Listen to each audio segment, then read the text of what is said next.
Smart Fresh avec Édouard de Quatre Barbes, président de Maison Soleil. Bonjour et bienvenue sur ce plateau. Et Louise Emerlé qu'on est ravis de retrouver. Bonjour. Édouard de Quatre Barbes, je ne sais pas si vous utilisez l'intelligence émotionnelle pour diriger l'entreprise Maison Soleil. Vous allez peut-être nous le dire rapidement en répondant à ma première question. Comment est-ce que votre marque, elle s'inscrit dans le grand chamboulement du marché de l'ameublement en France et ce marché en pleine croissance ?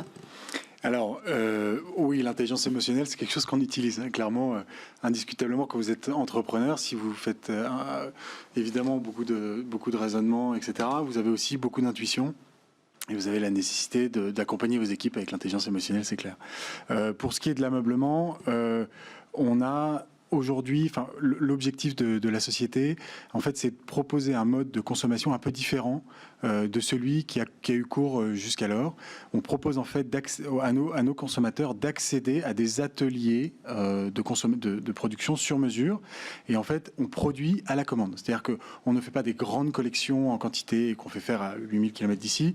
On les fait faire en France. Pour les nouvelles collections, on essaie de les faire en France au maximum. Sinon, donc ça représente la France, le Made in France représente 30-40% de votre aujourd'hui, production. c'est autour de 30. On essaie d'accentuer ça. Parce qu'il faut rappeler que cette entreprise, elle a été créée par vos parents et que vous en avez pris la responsabilité il y a...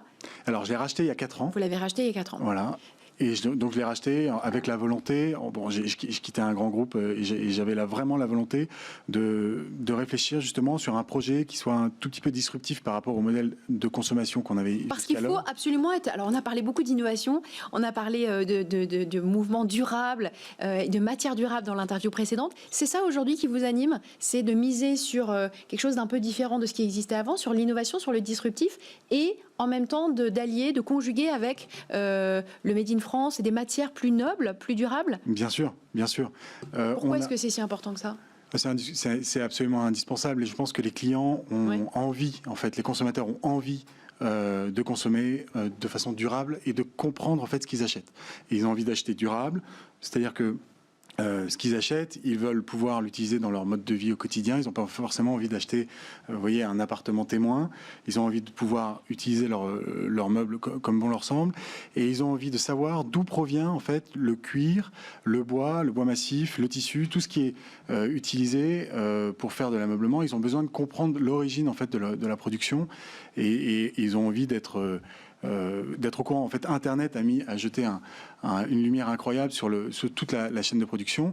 Et tout l'enjeu pour nous, c'est d'arriver à faire en sorte que la production soit vraiment le plus proche possible, en fait, du consommateur.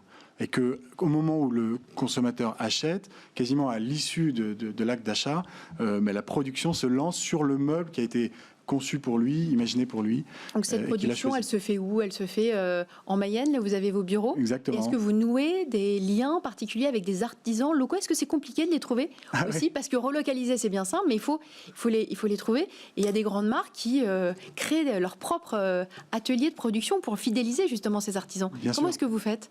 Alors, nous, sur les 2 premières années, j'ai passé un temps incroyable à essayer de rencontrer un maximum d'artisans.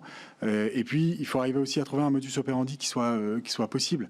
Nous, l'idée, pour donner accès à ces ateliers de production sans avoir des coûts qui soient exorbitants, c'est d'essayer de faire des mini-séries. Donc on a fait des mini-séries, tous ne peuvent pas le faire. Il y a aussi une exigence avec un cahier des charges qui leur est imposé et on essaie de réfléchir en bonne intelligence pour voir ce qu'il est possible d'arriver à construire et ce qu'il n'est pas possible de faire.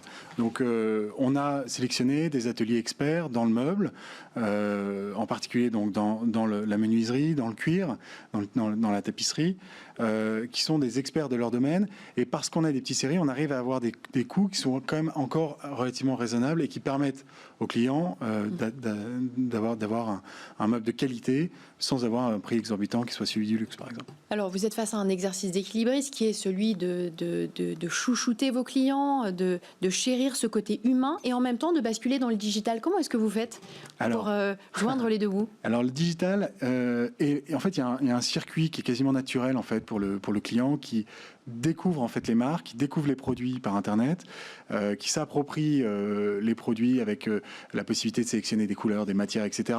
Et après, il y a un parcours utilisateur au travers du magasin. Et il faut absolument arriver à retranscrire cette expérience utilisateur au sein du magasin, il y a un autre élément qui est important pour nous, c'est qu'on est une marque familiale, enfin on est une maison familiale, et on fait en sorte d'être joignable systématiquement. Et on n'est pas, vous voyez, comme peuvent l'être certaines sociétés, à avoir un système de centrale d'appel où la personne est totalement éloignée de la production, totalement éloignée du business.